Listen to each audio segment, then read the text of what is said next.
नमस्कार, स्वागत है आप सभी का। आप देख रहे हैं एनएमएफ न्यूज। आपके साथ मैं हूं नम्रता चौधरी।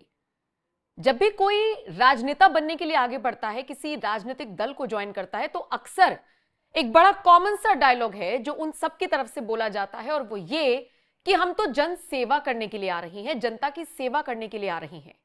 लेकिन एक बार नेतागिरी जब दिल पे छा जाए, उसके बाद ये जन सेवा छूमंतर हो जाती है। संवेदनशीलता, गंभीरता जैसे सब गायब हो जाती है।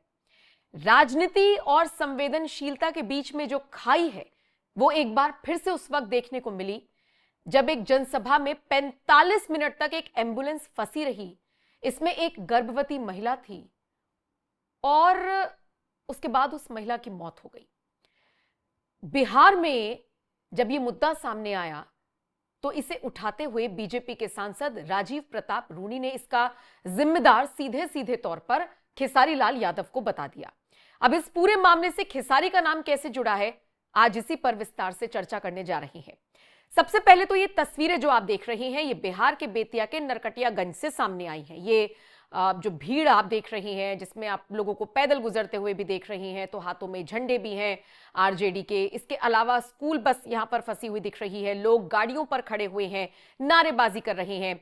दरअसल एक रोड शो चल रहा था खेसारी लाल यादव का, और इसमें खेसारी लाल यादव भी गाड़ी पर मौजूद थे। खेसारी लाल यादव यहां पर आए थे आरजेडी के प्रत्याशी दीपक यादव के लिए रोड शो करने के लिए, उनके लिए प्रचार प्रसार करने के लिए। नरकटियागंज से आरजेडी प्रत्याशी दीपक यादव के रोड शो में जब खेसारी लाल यादव पहुंचे तो किसी को भी उम्मीद नहीं थी कि एक एम्बुलेंस फंसेगी, और वो भी 45 मिनट तक। 45 मिनट तक ये एम्बुलेंस फंसी रही, और सोचिए खेसारी लाल यादव की नजर तक नहीं गई। प्रत्यक्षदर्शियों का तो यह भी कहना है कि जिस गाड़ी पर सवार थे खेसारी लाल यादव, उनके ठीक सामने वो एम्बुलेंस थी, और वो चाहते तो उसको साइडलाइन कर सकते थे, उसको जगह दे सकते थे जाने की। और देखिए, जो जनता आपको ही सुनने के लिए आती है, वो कई बार आपकी बात को मानती भी है, लेकिन ध्यान ही नहीं गया। मैंने कहा ना, राजनीति और संवेदनशीलता में जो खाई है, वो एक बार फिर नरकटियागंज में ही उस वक्त देखने को मिली जब रोड शो चलता रहा, भीड़ आती रही, कई सौ मीटर का जाम लग गया, लेकिन एक एम्बुलेंस जो 45 मिनट तक फंसी रही, और उसमें एक गर्भवती महिला थी। बताया जा रहा है कि तड़प तड़प कर उस महिला की बाद में मौत हो गई। अब इस मौत को हत्या बताते हुए बीजेपी के सांसद राजीव प्रताप रूडी ने खेसारी लाल यादव पर तंज कसा है। राजीव प्रताप रूडी ने क्या कुछ कहा है, आइए सुन लीजिए। खेसारी लाल यादव कहीं थे, और ऐसे कलाकार जो आते हैं, जो जिनको इतनी भी संवेदना नहीं है कि एम्बुलेंस रुका रहा, और कहते हैं कि खेसारी लाल यादव का रोड शो था और एम्बुलेंस रुका रहा और मरीज छटपटा छटपटा के मर गया।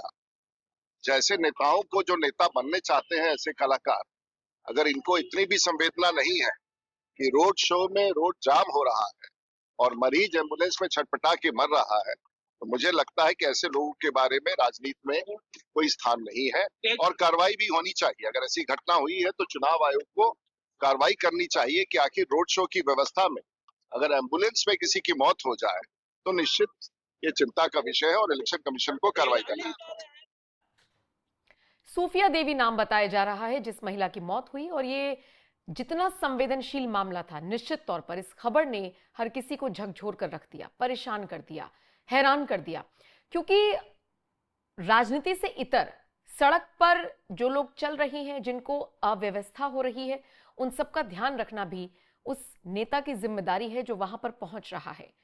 और जो लोग कोसने का काम करते हैं देश के प्रधानमंत्री नरेंद्र मोदी को, नरेंद्र मोदी के परिवार के नाम पर उनको ट्रोल किया जाता है, तो कभी किसी और तरीके से तंज कसा जाता है।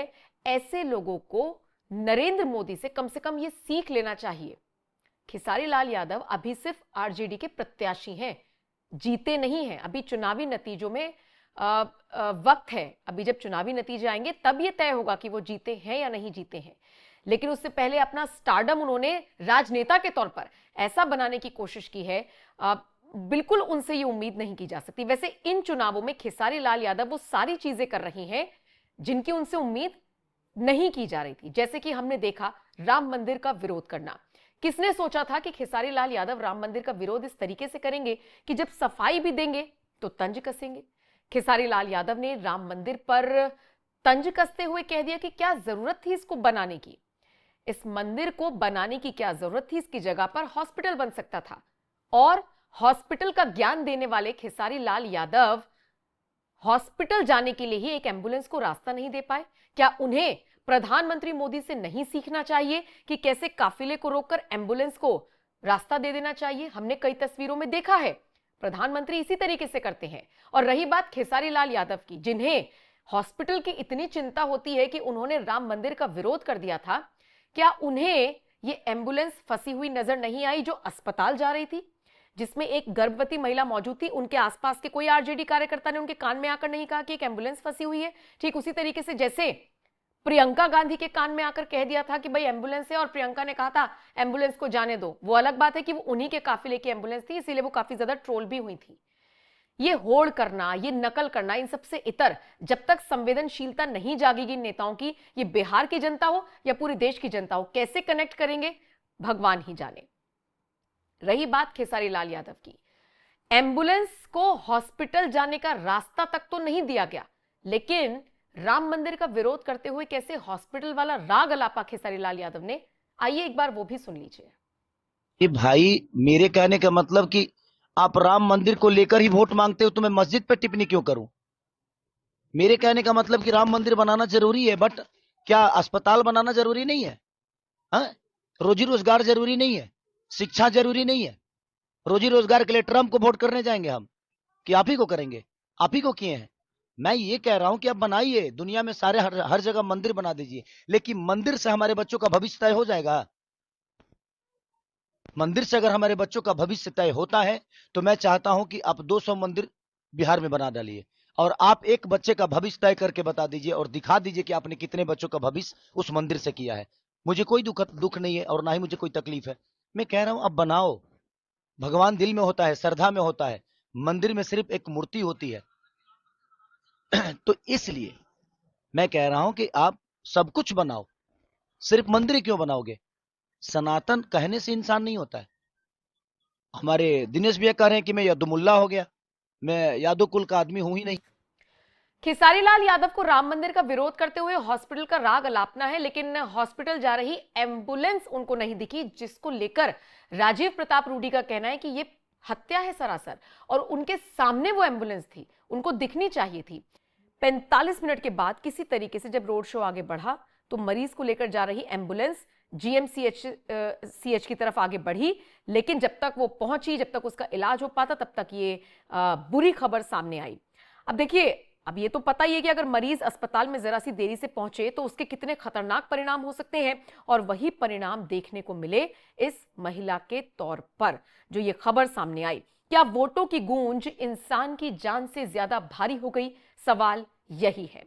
आखिर कैसे सूफिया देवी की पीड़ा उस भीड़ में कहीं खोती हुई नजर आई, जहां पर आरजेडी के समर्थक आंखें मूंद कर सिर्फ खेसारी लाल यादव को और वहां से मौजूद आरजेडी प्रत्याशी को देख रहे थे। हालांकि ये दावा किया जा रहा है कि एम्बुलेंस में जो महिला तड़प रही थी बाद में उसकी मौत हो गई, लेकिन बहुत जगह पर यह भी रिपोर्ट्स है कि जब वो अस्पताल पहुंची तो डॉक्टर्स ने उसे बचा लिया। फिलहाल जैसी भी अपडेट्स आएंगी आप तक पहुंचाते रहेंगे, लेकिन उम्मीद और दुआ यही की जा सकती है कि वो महिला बची हो, सकुशल हो। फिलहाल जो भी अपडेट्स आएंगी आप तक पहुंचाते रहेंगे। आप बने रहिए एनएमएफ न्यूज के साथ। और खबरें, अगर आप स्पेशल खबरें जानना चाहते हैं, अगर आप किसी राज्य की खबरें बहुत डिटेल में जानना चाहते हैं, तो आप हमारी वेबसाइट पर जा सकते हैं www.newsnmf.com पर जाकर बाकी अपडेट्स ले सकते हैं। नमस्कार।